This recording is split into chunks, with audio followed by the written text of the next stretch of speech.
네, 여러분 안녕하십니까. 뉴스 빅5 시작하겠습니다. 오늘 함께 하실 네 분 먼저 소개해드리겠습니다. 최은미 기자, 소정섭 전 시사저널 편집국장, 전지현 변호사, 이웅혁 건국대 경찰학과 교수 나오셨습니다. 어서 오십시오. 안녕하세요. 오늘은요, 정상회담 관련 소식으로 시작하겠습니다.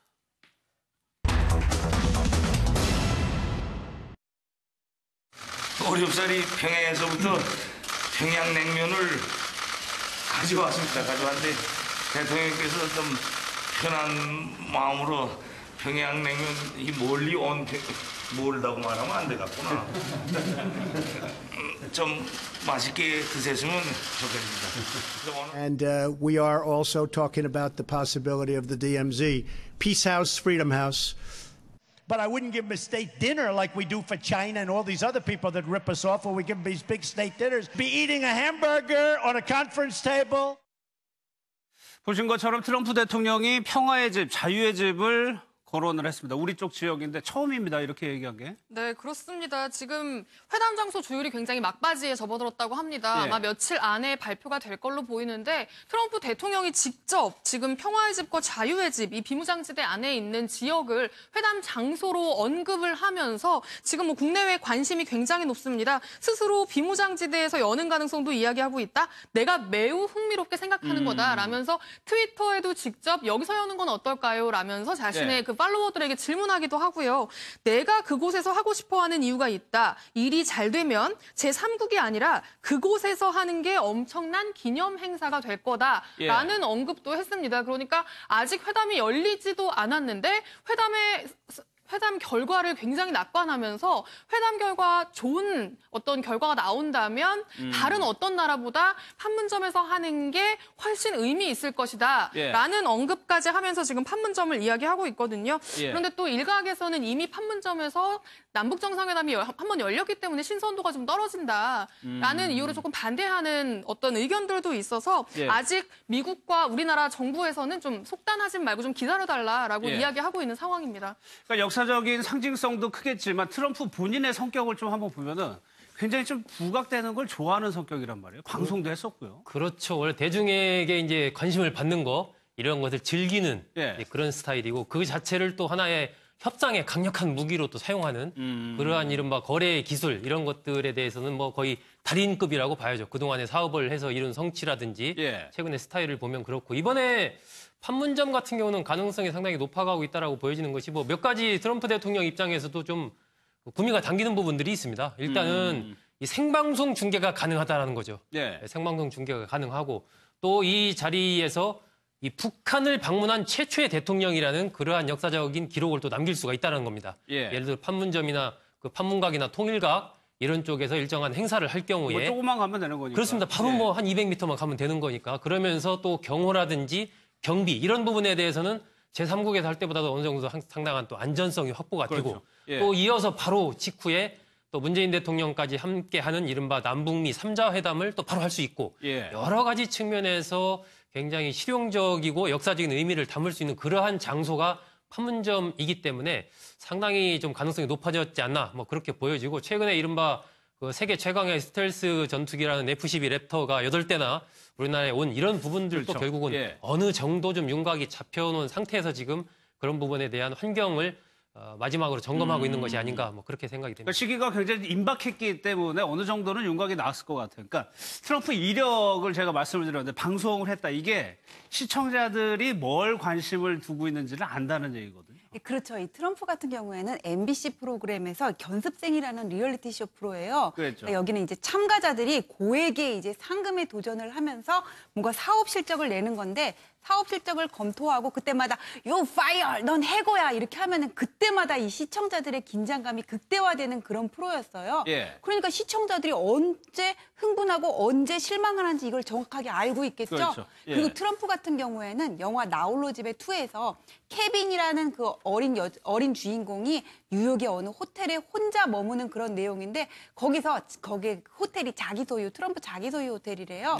중년 남성으로 이렇게 카메오로 출연한 적이 있고 또 유명 햄버거 브랜드에도 출연한 적이 있거든요. 그러니까 트럼프 같은 경우에는 이 판문점이라면 이제 50년대에 미국, 중국, 북한이 모여가지고 정전협정을 체결한 곳이잖아요. 예. 그런 어떤 역사적인 연결고리도 있고 그다음에 이 제3국을 만약에 택한다면은 제3국에선 지금까지 수차례 반관반미는 어떤 그 회담이 있어 왔어요. 미국하고 북한 간에 차별성을 기할 수가 없잖아요. 그런 이유 때문에 또 하는 것 같은데 근데 제가 하나 또 이게 걱정되는 거는 이걸 우리가 너무 긍정적으로만 볼 수 없는 게 트럼프는 그 예측이 불가능한 그런 사람이잖아요. 햄버거 광고할 때 이렇게 맛있는 게 $1밖에 안 해 이런 내용이 있었거든요.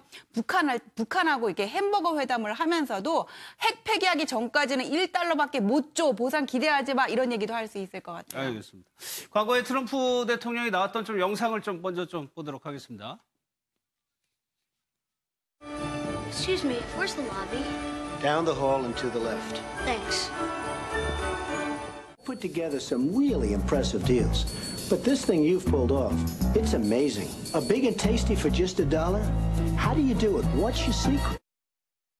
거의 방송인으로 활동했다고 해도 되는 건데 또 하나의 관심이 소극적인 노벨상이에요. 노벨상도 어떻게 보면 트럼프를 굉장히 고무시키고 있다는 좀 생각이 들거든요. 그렇습니다. 지난번에 그 공화당 선거운동 유세장에서 그 지지자들이 노벨 막 하니까 트럼프 대통령 굉장히 기분 좋은 표정을 지으면서 엄지까지 들어 보이면서 노벨 베리 어쨌든 뭐 고맙다 뭐 이러면서 이렇게 하는 걸로 봐서는 본인도 상당히 어쨌든 노벨상 부분에 대해서 일정하게 좀 관심을 갖고 있고 상당히 좀 기대를 하고 있는 것 아닌가 뭐 그렇게 보여지고 실제로도 만약에 이제 북미 정상회담이 성공적으로 진행이 돼서 현재 그런 비핵화 프로세스가 상당한 어떤 안정적인 궤도로 들어갔다라고 판단이 됐을 때 이러한 뭐 노벨상 가능성을 현재로서는 배제할 수가 없는 거죠.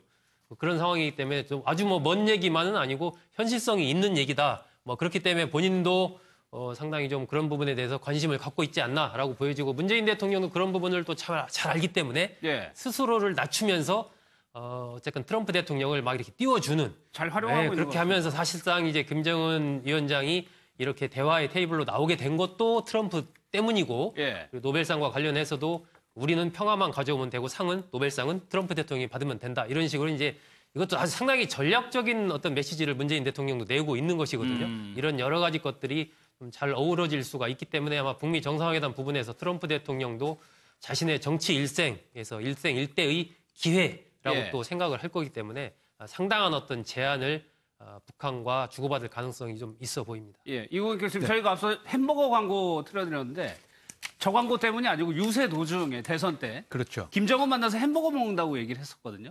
그러니까 뭐 당연히 뭐 이어지는 얘기입니다. 혹시 만나서 먹는 거 아니냐? 처음에 그 얘기 나왔을 때는 이 독재자에게 그 미국 국민의 세금으로 인한 그 음식을 대접하는 것은 부당하다 이런 취지가 아니었는가 해석을 했는데 워낙 그 트럼프 대통령이 햄버거 자체를 좋아하는 그런 인물로 현재 알려져 있는 것 같습니다. 그 유세 그 도중에도 맥도날드 햄버거 집에 가서 빅맥 2개, 생선 버거 2개를 그 자리에서 그야말로 뚝딱 했을 정도로 상당히 좋아했고요.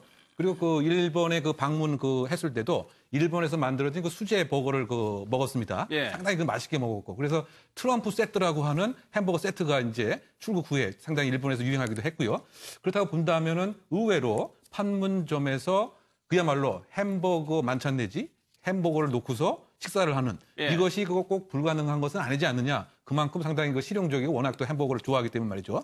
그리고 상당히 그 뭐 쇼맨십이라든가 이처럼 나는 실용적이다. 또 이런 이미지도 좀 뭔가 보여주고 싶은. 그래서 햄버거 식사 자체가 꼭 불가능한 것은 아니지 않느냐. 이런 그 전문가의 견해도 많이 나오고 있습니다. 그러니까 앞서 냉면이 워낙 뭐 전 세계적으로 그게 히트가 되기 때문에 주는 상징성이 햄버거가 어느 정도 의미가 있을 것도 같아요. 네, 그렇습니다. 우리나라에서 평양냉면이 굉장히 회담을 부드럽게 한 어떤 그런 걸로 떠오르면서 막 CNN에서 평양냉면 맛이 도대체 어떠냐 하면서 가수 이지연 씨를 불러서 평양냉면 맛을 보는 어떤 그런 그 쇼까지 했었던 정도로 이제 굉장히 인기가 많았는데 이 트럼프의 이야기는 사실 대선 당시에 대선을 한창 치르고 있을 때 애틀랜타 유세에 가서 트럼프가 한 말이었어요. 햄버거를 놓고 나랑 대화해야 할 거다라는 게 사실 그 당시만 해도 좋은 의미는 아니었거든요. 나는 너한테 대접할 수 있는 게 햄버거 정도밖에 없다. 이거 하나 먹으면서라도 나랑 대화하려면 와라 언제든지 대화하겠다 이런 의미였는데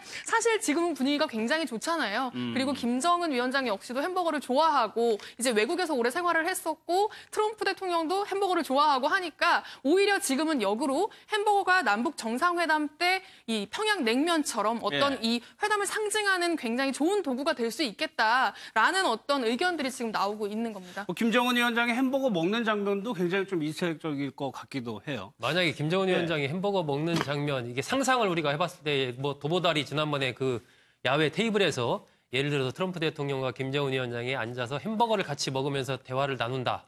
그걸 상상을 해보면 김정은 위원장의 이미지가 국제사회에 어떻게 비칠 것인가 생각하면 이것도 김정은 위원장 입장에서 그렇게 나쁘지 않은 긍정적인 영향을 미칠 거라고. 그렇습니다. 어쨌건 이제 국제사회로 나오기로 작정을 했다면 뭐 그러면서 여러 가지 그동안에 이제 리설주 회사에 대한 뭐 이런 호칭이라든지 그래서 동반 외교를 한다든지 그런 부분을 계속 보였지 않습니까? 그러면은 이 폐쇄된 나라 북한의 최고 지도자가 햄버거를 먹으면서 미국 대통령과 회담을 했다. 그 자체가 북한의 이미지 또 김정은 위원장의 이미지를 국제사회에 상당히 어필하는 부분이 있기 때문에 제가 보기엔 그것도 북한 입장에서 만약에 미국이 그렇게 하자라고 제안했을 때 그것도 멋있게 받아들일 가능성도 좀 있지 않나 하는 생각이 듭니다. 여러 가지 관심사가 많은 지금 회담이에요.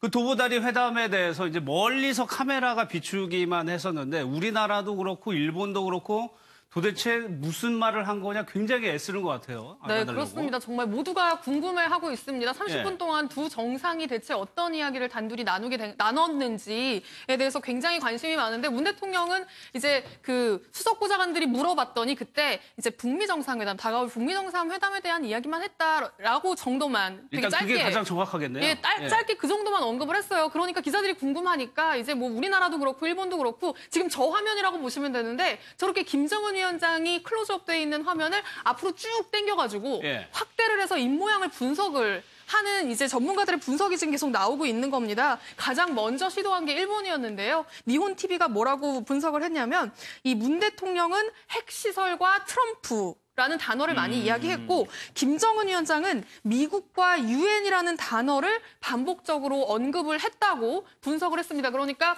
전체 흐름과 전체 맥락까지는 파악하지 못하겠지만 두 정상이 어떤 단어를 많이 썼는지 정도는 이제 파악했다라고 보도를 한 거였죠. 그리고 이제 일본에서 끝나지 않았고요. 우리나라 매체들도 이제 전문가들에게 의뢰를 해서 이 분석을 많이 했는데 이제 우리나라 매체에서 분석한 걸 보면 김정은 위원장이 북미 회담했을 때 좋게 나와야 할 테니까 아마 결과가 좋아야 된다라는 얘기인 것 같아요. 제대로 차근차근 진행해서 하자가 없게 하고 싶습니다라는 이야기를 했다고 하고요. 그리고 뭐 또 계속 몇 가지가 더 나오는데 주로 이제 그 북미 정상회담을 대하는 어떤 미국의 의중이라고 해야 될까요? 그런 미국에 관련된 미국의 의중, 미국이 어떤 걸 생각하고 있는지, 미국이 북한에 바라는 게 뭔지 어떤 그런 걸 문재인 대통령에게 줄곧 물어보고 문재인 대통령이 주로 답하고 그러면서 다가올 북미 정상회담의 전략을 서로 논의하는 어떤 그런 내용이 대체적으로 줄을 이뤘다라고 좀 보는 게 지금까지 나온 전문가들의 분석인 것 같습니다. 이용혁 교수, 이 독순술이라고 하는 것들이 정확도가 어떻습니까? 그래 그 과학적인 뭐 평가 자체는 상당히 좀 희박함에도 불구하고 일단 맥락이 주어지게 되면 어느 정도 해석이 가능하겠죠. 그리고 이제 거리가 가까우게 되면 정확도가 높을 것 같은데 지금 보면 상당히 거리가 떨어져 있을 뿐만이 아니고 또 어떻게 보면 사투리의 그 얘기와 표준말의 얘기가 입술 모양에서 또 차이가 있겠죠. 차이가 있고 그래서 사실은 정확하지 않음이 그 원칙이지만 일단은 그 비슷한 얘기로 대화의 주요 주제가 이제 무엇이었느냐.